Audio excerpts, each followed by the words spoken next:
नमस्कार साथियों, बिहार में बदलाव का आज पहला चरण समाप्ति की ओर है। 121 विधानसभाओं पर मतदान पूर्ण हो रहा है। आवाज क्यों आ रही है?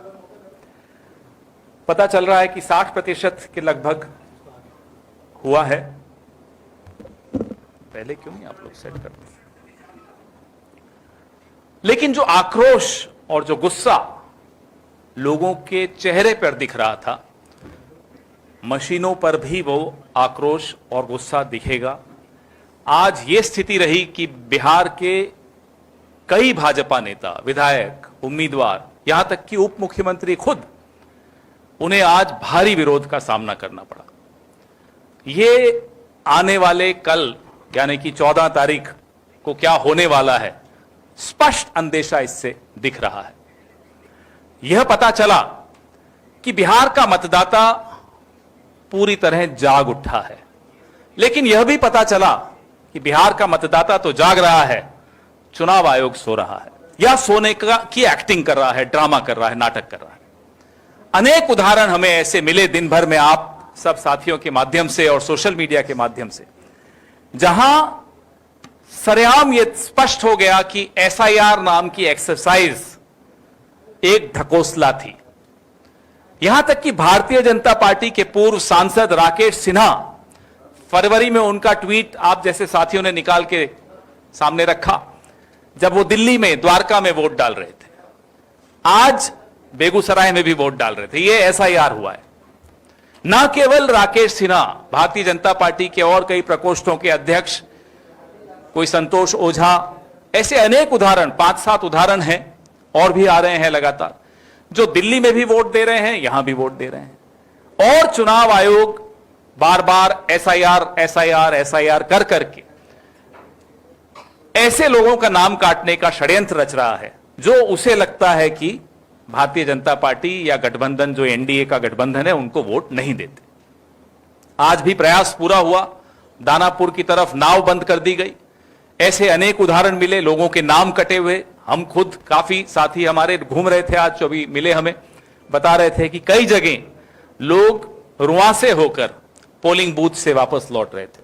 खैर, आपने जितनी साजिशें करनी थी कर लीजिए।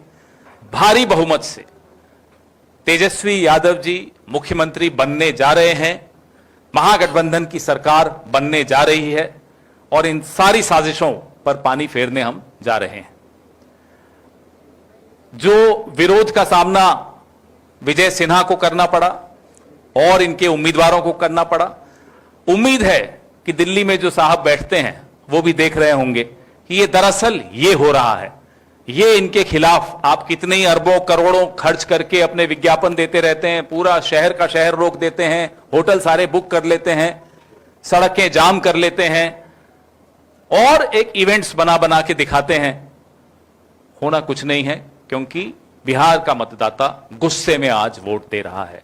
नौजवानों में खास तौर पे उत्साह दिखा, महिलाओं में एक अलग तरह का गुस्सा दिखा, क्योंकि ये सब वो महिलाएं हैं जो अपने घर में रोज सुबह बेरोजगार बच्चों को देखती हैं और उन्हें दुख होता है। पुरुषों में, बुजुर्गों में, व्यापारियों में, सब में वो गुस्सा दिखा जो बिहार के कई पुराने लोग बता रहे थे, ऐसा गुस्सा उन्होंने पहले कभी नहीं देखा। तो ये गुस्से का वोट है, और गुस्से का वोट हमेशा बदलाव का वोट होता है।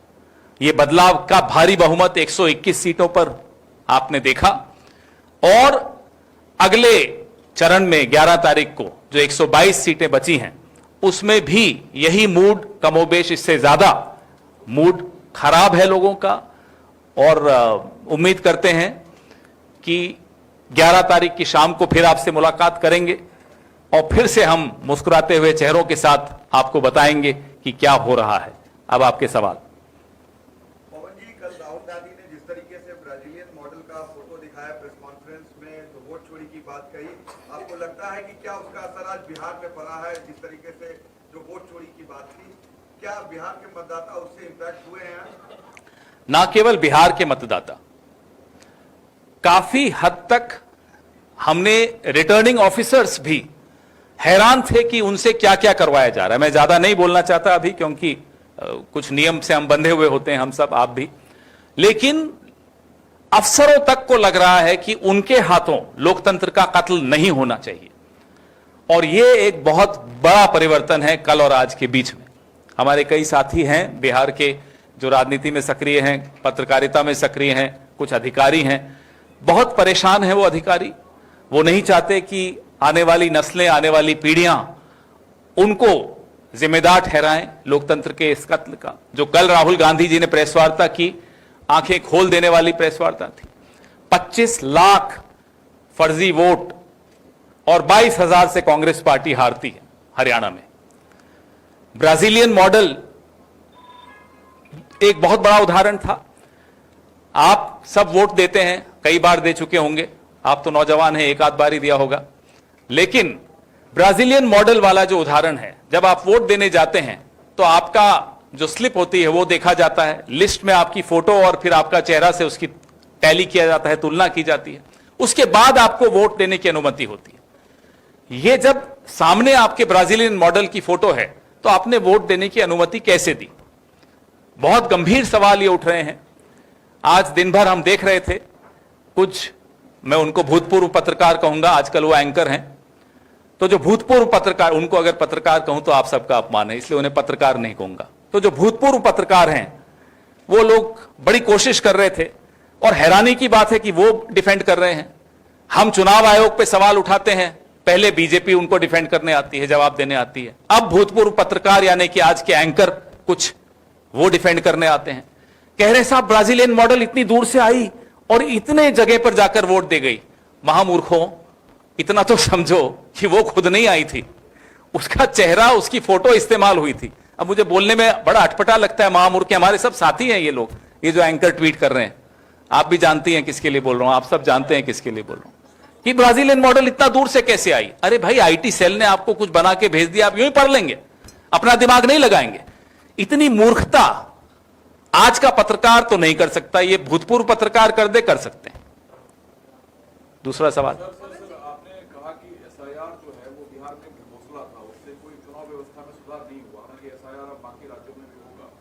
दूसरी तरफ आप कह रहे हैं कि तेजस्वी यादव का मुख्यमंत्री बनना तय है, तो फिर किस बात का डर है गठबंधन को चुनाव आयोग? हमें कोई डर नहीं, क्योंकि लोग इतनी भारी संख्या में हमें वोट दे रहे हैं कि इनकी सारी साजिशें आज नाकामयाब हो गई। एसआईआर क्यों ढकोसला है? राकेश सिन्हा से फोन लगाइए, नंबर है आपके पास, मैं दे देता हूं आपको। राकेश सिन्हा से फोन करके पूछिए, हमारे दोस्त हैं, भले आरएसएस में हैं, पूछिए कि आपने फरवरी में द्वारका यानी कि दिल्ली में वोट दिया और अभी नवंबर में आकर बेगूसराय में वोट दे रहे हैं, और दोनों बार यूं यूं उंगली दिखा रहे हैं और दोनों चीजें ट्वीट कर रहे हैं, डर भी नहीं है। अब डर किस बात का भाई? जब सैया भय कोतवाल तो डर काहे का?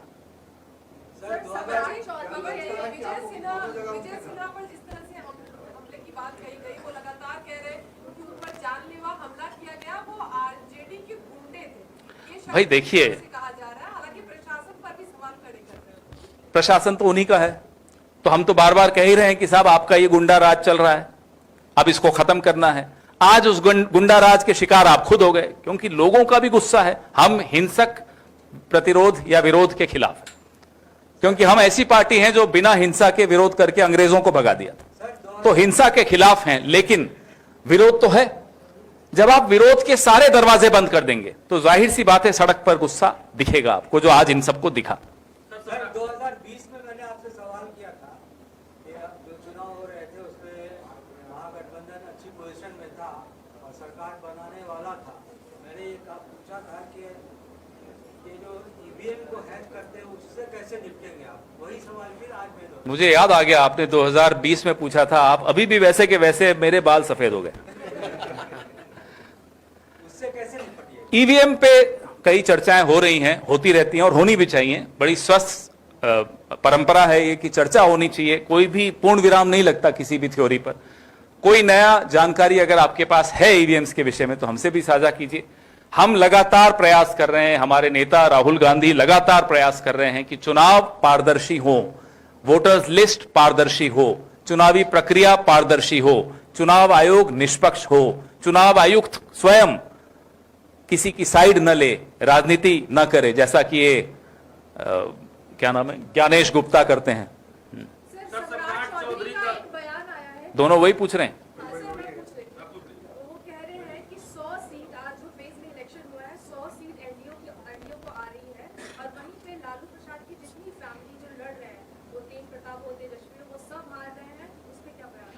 पता नहीं इनको रिजल्ट पहले ही मिल गया होगा, लेकिन इस बार इनको जो भी मिलेगा, जैसे कि हरियाणा में हुआ, वो नहीं होने देंगे।